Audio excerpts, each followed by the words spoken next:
This week we have a great video for you. We want to show you around our new home.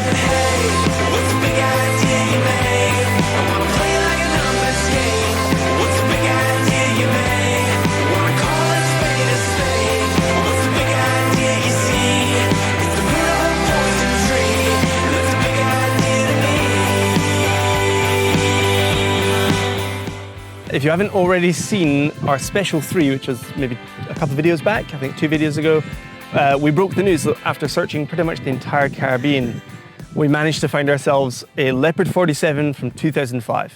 Yeah, so this is it. We are home. She's got 4 cabins, 4 heads, and pretty much nothing else. She's an old charter boat, so there is a ton of work that we need to get done.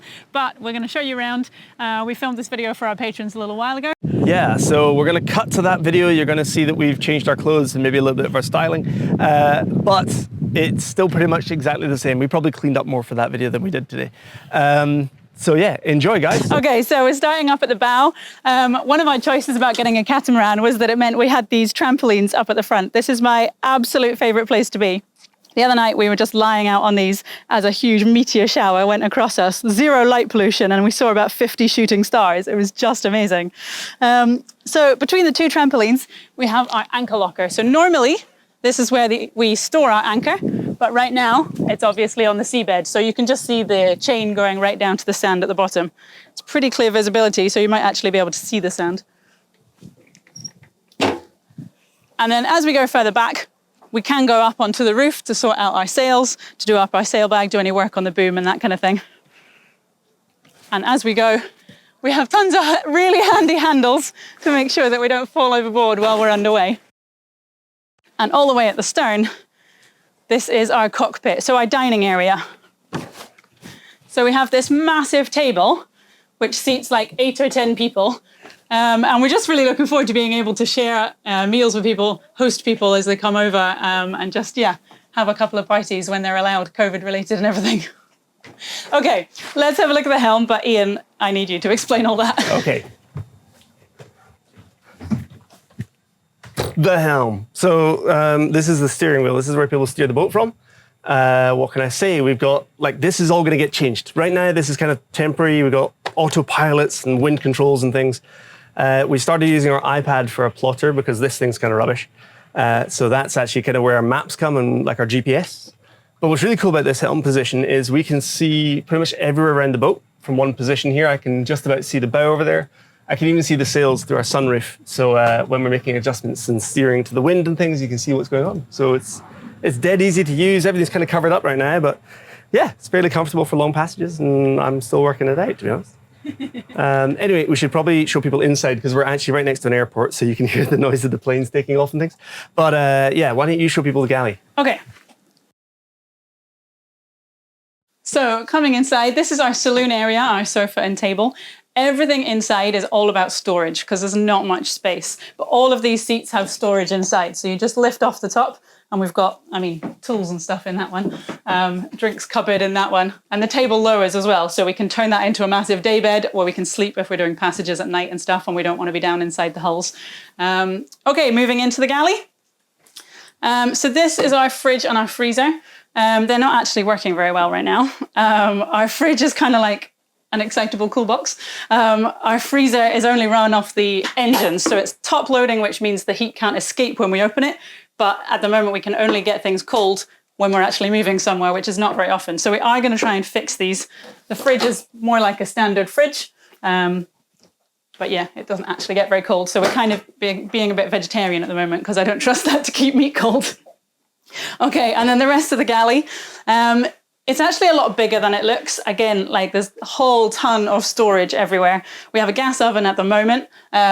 We totally don't have enough power to use the microwave. So this is really just a glorified bread bin at the moment. I would probably change that out because we're never going to be able to use it with the power that we have.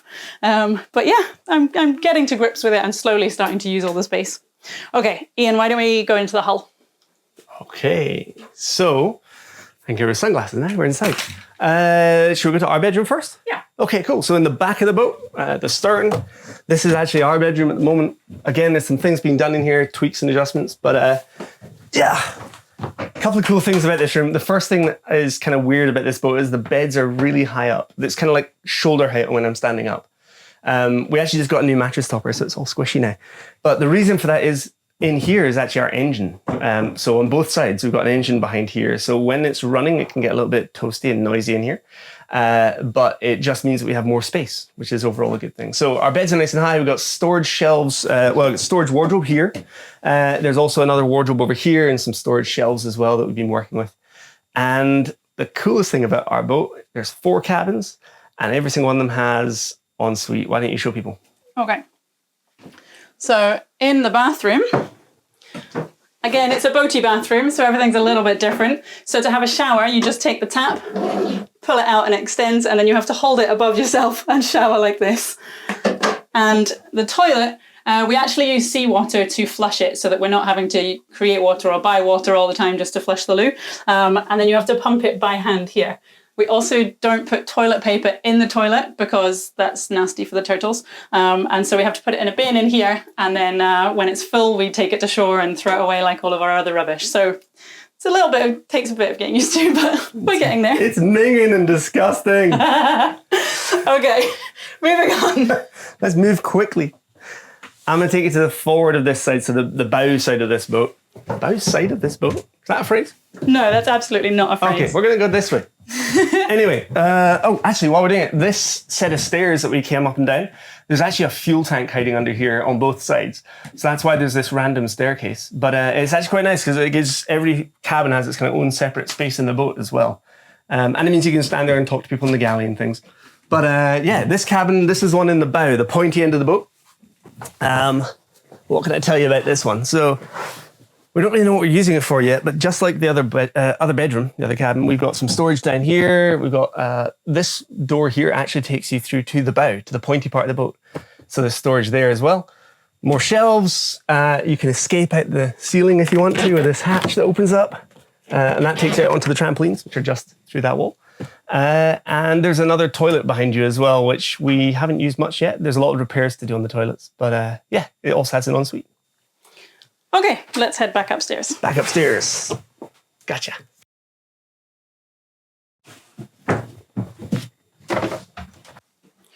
Okay, so over the other side into the other hull. Oh, before we get there, actually, this is our nav station. So all of the switches that control everything on the boat come from here. We can check our battery power because everything is run off batteries at the moment. And if we don't have enough power to run stuff, then we can turn on our generator as well, run a bit of diesel and get a bit more battery that way. But down into the starboard hull, so we're on the right-hand side of the boat now, and we're going forward again. So this will be our guest cabin eventually. Again, we've not even sorted out all of our suitcases yet. We've got so much going on. And until I sort out the rest of the cupboards in the galley, that is just all of our food storage and big bulk buy stuff that we got. So yeah, it's not very sorted out, but this will be where you will stay when you come and visit us.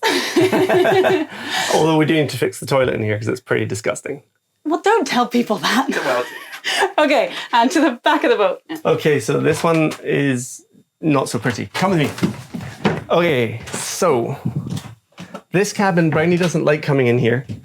And because we have so many boat projects on the go, this has kind of become our storeroom for everything from spare pulley blocks for the ropes to rusted old gas fittings that, you need to have spares.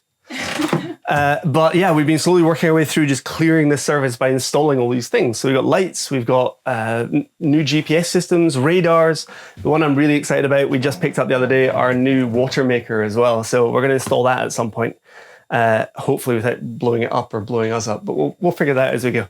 But yeah, this room kind of has all the tools, all the parts. It's probably the heaviest part of the boat because it's just full of junk. But we are getting there, and yeah, slowly but surely this boat will be all shiny and new by the time we're done. Cool. So I reckon it's getting a bit stuffy in here. We should probably head back outside for a bit. Good plan. So that's it. This is home. This is where we live now. It's ridiculous. I know, it's so good. So one of the very first things that we had to do once we moved on board was try and think of a name for her. She's very clearly had a heavy charter life before we've come to her. Absolutely, yeah. We've been jokingly calling her our rescue cat. She still hides behind the couch, scratches us sometimes, but over time we think she'll come to love us as much as we love her. So we tried to think of a name that would kind of suit the type of adventure that we want to go on. So We've decided to call her Indioko, or Indy for short, which comes from the ancient Greek, meaning to be in pursuit of something. We know that we're chasing something, and we're going to try and enjoy the adventure for as long as possible along the way. Yeah, and we'd love to have you guys come along. As you said, you've already seen us on this crazy adventure so far. We have no idea what's going to happen next, but we're excited to share it with you along the way. So until then, cheers. Cheers.